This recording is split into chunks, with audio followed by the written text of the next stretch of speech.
आज बड़ी मज़ेदार सी एग मैं बना रही हूँ क्लासिक बटर टी। चाय की पत्ती के अंदर और चाय के पानी के अंदर 2 खाने के चम्मच पत्ती डाल रही हूँ ताकि वापस आएँ तो फिर मैं आगे आपको बताऊँ आगे हमने क्या करना है।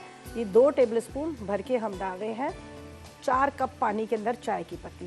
ब्रेक पे चलते हैं। अच्छा, हमने हाफ लीटर यहाँ दूध पे रखा हुआ है पकने के लिए। अपने टेस्ट के हिसाब से आप चीनी डाल दीजिएगा। अगर आप 4 कप बना रहे हैं या फिर जितनी कम, मैं तो खैर नहीं पीती चीनी, लेकिन आप अपने हिसाब से इसमें चीनी डाल दीजिएगा। मेरे हिसाब से इसमें 3 टेबलस्पून हमने शुगर डाल दी। ठीक है, यहाँ पर 4 कप पानी थे जिसको मैंने पकने रखा। पकने के बाद क्या हुआ कि इसके अंदर मैंने डाल दी थी 2 खाने के चम्मच पत्ती। ठीक है, ये काफ़ी सारा ये पक जो है।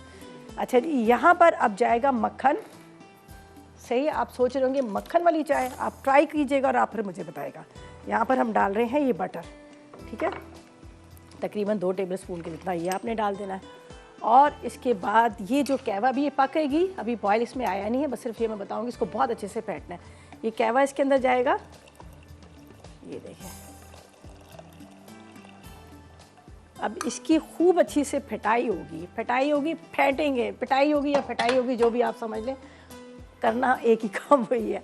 ये देखें, अब ये इसको इस तरह से फेंटते जाएंगे। ये असल में वाला ये मग सही नहीं है, लेकिन खैर हम इसको इस तरह से फेंटते जाएंगे और इसमें पकेगी खूब और इतने मज़े का टेस्ट आता है। अगर आपके पास वो जो हैंड बीटर वाला होता है उससे करेंगे तो और ज़्यादा अच्छी आएगी। अब इसको मैंने खूब अच्छी तरह से फेंटना है। यहाँ पर हमारी मज़ेदार बटर टी रेडी हो चुकी है। इसको खूब अच्छी तरह से मैंने देखे हाइट से इसको फेंटती जा रही हूँ। और बटर था, बटर क्या, मार्जरीन वो लीजिएगा, वो दूसरा वाला ना लीजिएगा। इसको इसके अंदर ही डिज़ोल्व हो गया, ये देख लीजिएगा। नज़र कहीं चिकना वगैरह कुछ भी नहीं आ रहा है, फ्लेवर इसका बड़ा मज़े का आता है। आप ज़रूर इसको ट्राई कीजिएगा, आपको बड़े मज़े की लगी। ये देखें कलर भी कितना खूबसूरत है। मैंने क्या किया था, 4 कप पानी लिया, 2 खाने के चम्मच उसके अंदर डाली पत्ती और उसको साइड पे पकने रख दिए। यहाँ पर हाफ लीटर मैंने ले लिया दूध के अंदर चीनी अपने टेस्ट के हिसाब से डाल दी, वो आपने पकने रख देनी है। और तकरीबन 2 टेबलस्पून के इतना आपने इसमें मक्खन डाल देना है। सही है, और खूब हाइट से आपने इसको फेंटना है। बहुत मज़े की चाय है।